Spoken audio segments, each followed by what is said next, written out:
بسم اللہ الرحمن الرحیم۔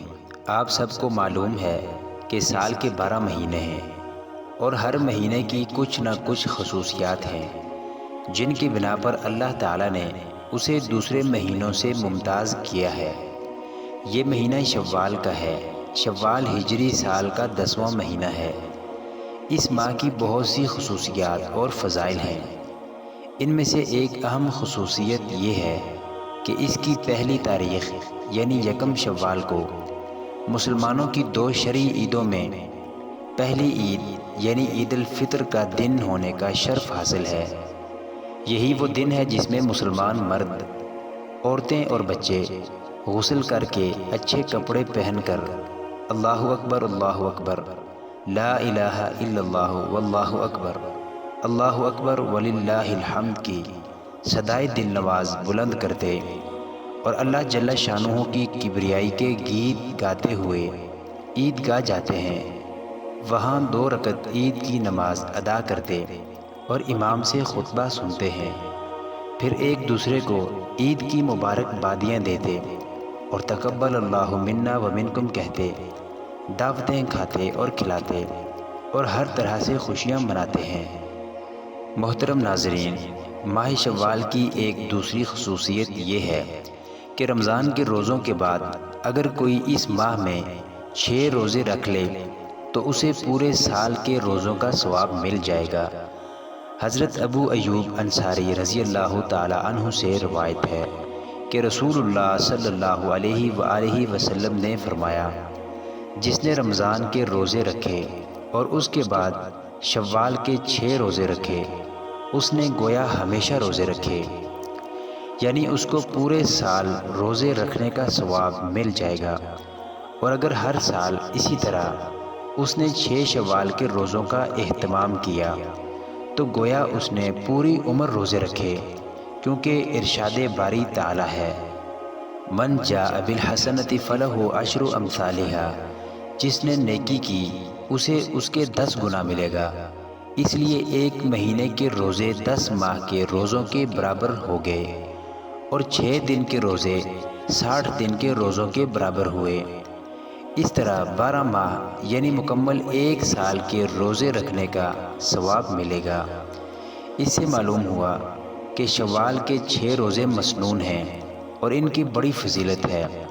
شوال کے ان روزوں کو عید کے بعد ایک ساتھ بھی رکھ سکتے ہیں اور متفرق طریقے پر بھی، اور عید کے دن کو چھوڑ کر شروع سے لے کر آخری شوال تک کسی بھی وقت روزہ رکھ سکتے ہیں۔ ان 6 روزوں کی، جنہیں شش عیدی روزے کہا جاتا ہے، فضیلت آپ نے سن لی ہے۔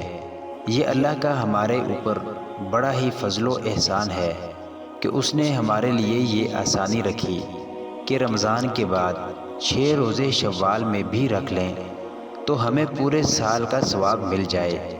اس لیے ہمیں اللہ کے اس فضل و کرم سے استفادہ کرنا چاہیے اور یہ سنہرا موقع ہاتھ سے نہیں جانے دینا چاہیے۔ ماہ شوال کی تیسری خصوصیت یہ ہے کہ اس کا شمار حج کے مہینوں میں ہوتا ہے، جس کے بارے میں اللہ تعالیٰ کا ارشاد ہے، حج کے مقرر مہینے ہیں۔ امام ابن کثیر رحمۃ اللہ علیہ اس آیت کی تفسیر میں فرماتے ہیں کہ امام بخاری رحمۃ اللہ علیہ نے اپنی صحیح بخاری میں عبداللہ بن عمر رضی اللہ تعالی عنہما سے روایت کیا ہے کہ اشہر معلومات سے مراد شوال، ذی القعدہ اور عشرہ ذی الحجہ ہے۔ اس سے معلوم ہوتا ہے کہ حج کے مہینوں کی ابتدا شوال سے ہوتی ہے، اور جو شخص اس سے قبل حج کا احرام باندھے گا اس کا احرام حج صحیح نہیں ہوگا، کیونکہ حج کا یہ احرام اس کے وقت سے پہلے باندھا گیا ہے۔ جس طرح اگر کوئی نماز کو اس کے وقت سے پہلے پڑھ لے تو اس کی نماز درست نہیں ہوگی اور اسے وہ نماز کا وقت ہو جانے کے بعد دوبارہ پڑھنی پڑے گی۔ اسی طرح شوال سے پہلے احرام حج باندھنے والے کو ماہ شوال شروع ہونے کے بعد دوبارہ احرام باندھنا پڑے گا۔ بہرحال شوال کو حج والے مہینوں میں سے ہونے کا بھی شرف حاصل ہے، جو بہت بڑی فضیلت ہے۔ اس ماہ کی چوتھی خصوصیت یہ ہے کہ رسول اللہ صلی اللہ علیہ وآلہ وسلم نے ایک سال رمضان کے آخری عشرے میں اعتکاف نہیں کیا تو شوال میں اس کی قضا کی۔ محترم ناظرین، ماہ شوال کی 5ویں خصوصیت یہ ہے کہ اس ماہ شادی کرنا اور رخصتی کر کے نئی نویلی دلہن کو اپنے گھر لانا بہت سے علماء کے نزدیک مستحب ہے، اور اس کو شادی بیاہ کے لیے منحوس سمجھنا بالکل غلط اور جاہلیت کے امور میں سے ہے۔ امام نسائی نے حضرت عائشہ رضی اللہ تعالی عنہا سے روایت ذکر کی ہے۔